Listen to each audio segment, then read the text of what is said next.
Being a working professional, I was into a role where I had to work in different shifts. So it was like 2 weeks of morning and then night. Then I have to switch to a different shift. But then later I got used to it, even if it's during nighttime or morning. Like whenever I get some leisure period, then I make sure I practice for like 2 or 3 hours. So MDI selection process is pretty much similar to any other college, but the weightage for CAT is a little high in this college. And also, Right. one important thing is MBI college doesn't have kind of, like the reservation or anything else. If you have really Right. good and decent score in CAT, then definitely there are good chances that we are going to get a call from MDI.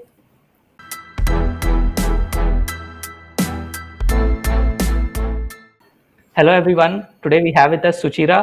She has cracked the CAT exam and she has received a call from MDI and she has successfully converted it. Coming to her education background, she has pursued B.Tech from Narayanamma Institute of Technology and Sciences. She was a working professional while she was preparing for the CAT.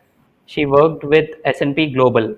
Today she is with us to share her CAT preparation journey and also how she cracked the MDI personal interview. All right. Welcome, Suchira. Welcome and a big congratulations on converting MDI. Thank you. Thanks for having me here. Yeah. So, firstly, let us start with your CAT preparation journey. Like, can you tell us when did you start your CAT preparation and why did you plan to do an MBA?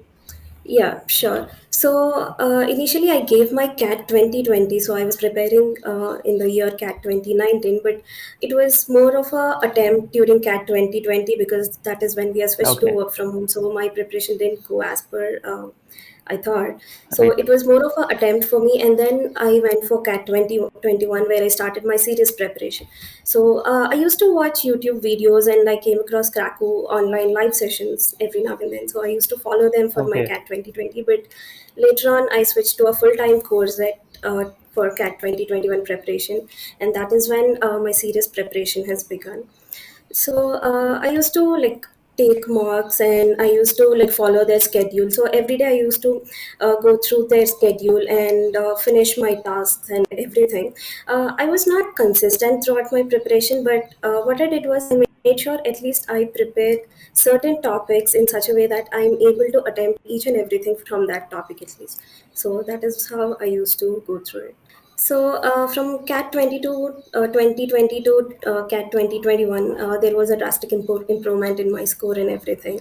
So I Okay. had certain sections where I had improved very much. So, yeah. So you said this is your second attempt, and what was your weakest section in CAT, which you improved drastically? So, is there any such section? And if yes, how did you improve in that section? What was your strategy? Yeah, so it was DILR for me. I mean, initially I Okay. scored around 57 percentile in my first attempt, and then this year I got it to 97 percentile. So it That's was wonderful. Okay. Thank you. So what I did was I made sure that I know each and every representation for DALR problem. So I made sure like go through each and every topic of DALR. Like we have different types of problems there, right? So I made sure I know each and every problems representations. Once we know the representation in DILR, I guess it's very easy to solve. So that is how Right. I made like I could like prepare for it. Said, and also Yeah. I think set selection plays an important role while taking the test. Yes, yes. Because initially, I mean, during my first attempt, that is where I've struggled a lot. Because there was one set where I entirely messed up with my representation and I couldn't really solve it. And it took a lot of time to finish just one set in the entire time. So that is when I understood the importance that we have to know how to actually solve a problem so that it made easy. And then I was able to, like, solve it out for the required questions instead of doing the entire set. It was easy for me to answer the questions and everything.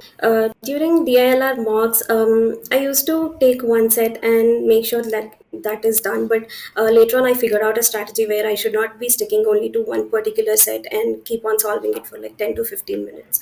But instead, what I did on the Okay. day, D-Day was I've read each and every set for like 5 minutes, and then I figured out, okay, let me go through one set, and if that is working out for me very well, then that is okay. Otherwise, I'll switch to a different one instead of like wasting a lot of time on a single set trying to solve it for the entire time. So that is how I went through it. So even on the exam day, I was very nervous that I was not able to understand like every set in DILR section.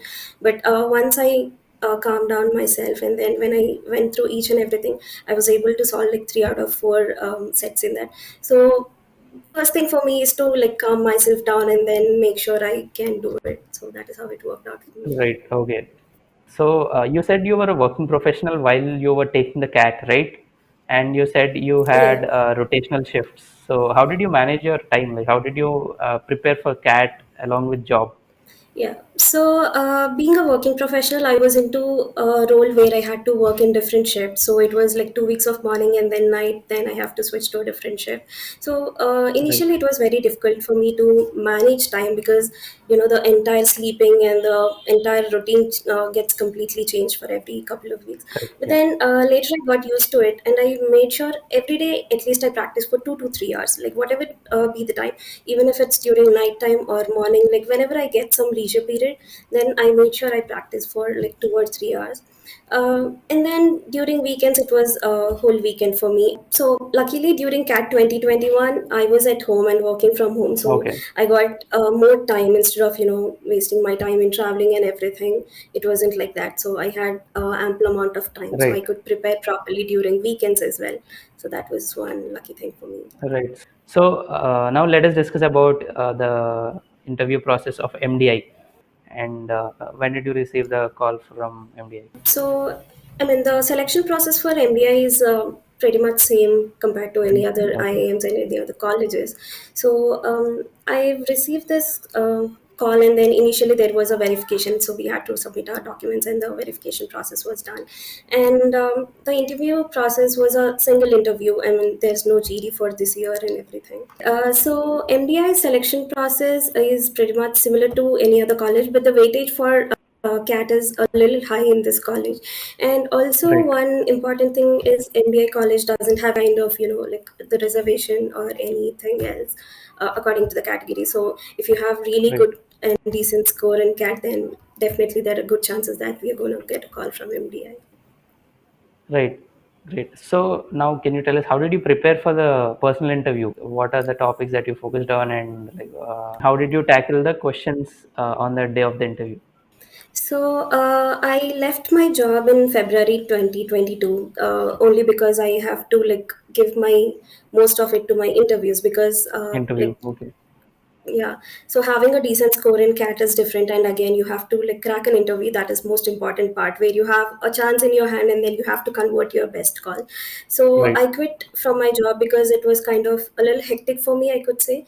So I thought, okay, I'll give my entire time to interview preparation itself. So I left my job and started giving my mock interviews every now and then I used to prepare it from scratch. Like literally, I went back to my college. So I went back to my college days, and then I started preparing my graduation subjects. I mean, not entirely preparing for it, but I just went through them so that I have like basic idea once again. And second part is my hobbies and everything. So I am a chess player and I do Oh, sketching as well. wow. So I know in my interview there are going to be questions on my undergrad and then my working profile and my hobbies.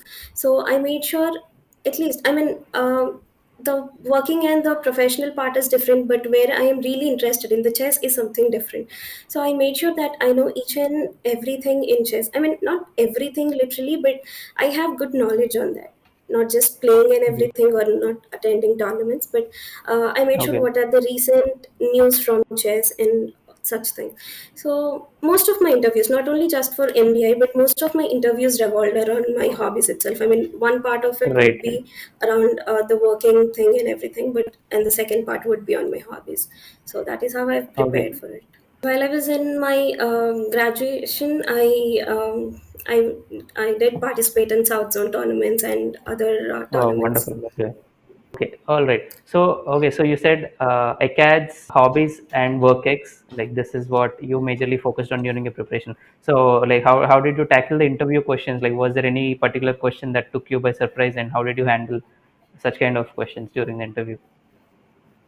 Um, yeah, I mean, I had a lot of questions on current affairs as well. I mean, I've been following current affairs news and everything, and on Okay. different MBA forums as well. So that is something I had to work on because being work and everything is something that we have habituated to, but current affairs and everything that I had to particularly focus on because I was not very much of a news person and everything. So there's a question during one of my interviews where it started from asking my interest in chess and who is my favorite chess player, and then it went like this. So it was.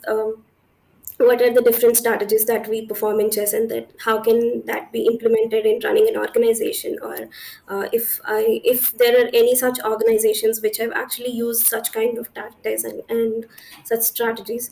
So I was able to answer it to an extent, but yeah, different, Okay. definitely, I mean, each person can handle it in a different way and they can answer it in a different way. So All right. Now, can you tell us what other calls did you receive and how was your performance in those interviews? Why do you want to join MDI specifically? yeah. Okay. I had calls from IIMK Indore and Okay. Lucknow for sustainability management and CAP calls and MDI. And I was able to convert Lucknow sustainability management, all the CAP colleges, Okay. and MDI. So interview process for CAP colleges was the most challenging one for me because it did not go according to me. I mean, it Okay. was nothing like I pictured, and it was so disheartening for me, to be honest. I really thought I would not even get any call from any one of the colleges from the CAP group, but I was able to convert it. Okay. The only thing that might have given me an admission there is being confident during my interview process, because when I don't know certain Right. answers, I told them that I'm not aware of it. So most of my answers were not correct. I mean, not correct, but I did not answer most of them. So being confident and being sticking to your ground is important during such interviews, I guess. Right. Wonderful. So, finally, so what is that advice that you would like to give the CAT aspirants, the future CAT aspirants, or MBA aspirants in general? Yeah. So I had days where I scored very less in my marks and in my sectional tests and everything. Sometimes I remember getting negatives in certain sections and everything. So what Okay. I did was I used to take a break, at least a day from the entire preparation, and then come back after a day and analyze what are my mistakes. So for mocks as well, I did the same thing. So if my mock went really bad and all, I take a break, like at least for a few hours, and then come back and analyze it, and then keep solving them. And I made sure if I'm able to solve more number of questions if there is no time constraint, and I was able to do it. I mean, in fact, I was able to solve around like 70 to 80% of the questions. So my main thing was managing my time and being stress free during the exam time. Preparation process. So Yes. Right. so that is something I have worked on, and on the data as well, I was able to apply it for a bit. Yeah. Yeah. Yeah. Perfect. So, thanks a lot, Suchira. Thank you so much for giving us these valuable insights on MBA preparation and also interview preparation. So, thank you so much, and all the best for your MBA journey. Thank you. Thanks a lot. And Yeah. I all the best for every other aspirant giving CAT 2022. Thank you.